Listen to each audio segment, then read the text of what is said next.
سنشارك في هذا الفيديو نتائج قرعة كأس الخليج العربي خليجي 26 في الكويت. لكن قبل أن نبدأ نرجو من الجميع أن يدعمنا بالضغط على زر الإعجاب بالفيديو والاشتراك في القناة وتفعيل جرس التنبيهات ليصلوا كل جديد عن أخبار المنتخبات العربية والمنتخب اليمني. السلام عليكم ورحمة الله وبركاته متابعين قناتنا الأعزاء. سحبت يوم السبت الموافق 9 نوفمبر 2024 قرعة كأس الخليج العربي بنسخته السادسة والعشرون في الكويت خليجي زين، وأنتجت القرعة عن الآتي.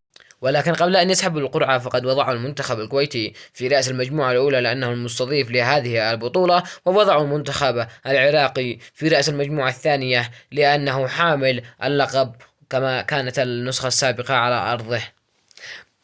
وقد أسفل القرعة عن وقوع المجموعة الأولى وقوع منتخب الكويت وقطر والإمارات وعمان. أما عن المجموعة الثانية فقد وضع فيها منتخب العراق والسعودية والبحرين واليمن. وكما سوف ننزل لكم على قناتنا فيديوهات تشمل جميع مواجهات هذه المنتخبات والتوقيت والقنوات الناقلة لهذه المواجهات. وفي نهاية الفيديو نرجو من الجميع دعمنا بالضغط على زر الاعجاب بالفيديو والاشتراك في القناة وتفعيل جرس التنبيهات ليصلوا كل جديد عن آخر أخبار المنتخبات العربية المشاركة في هذه البطولة وآخر أخبار البطولة.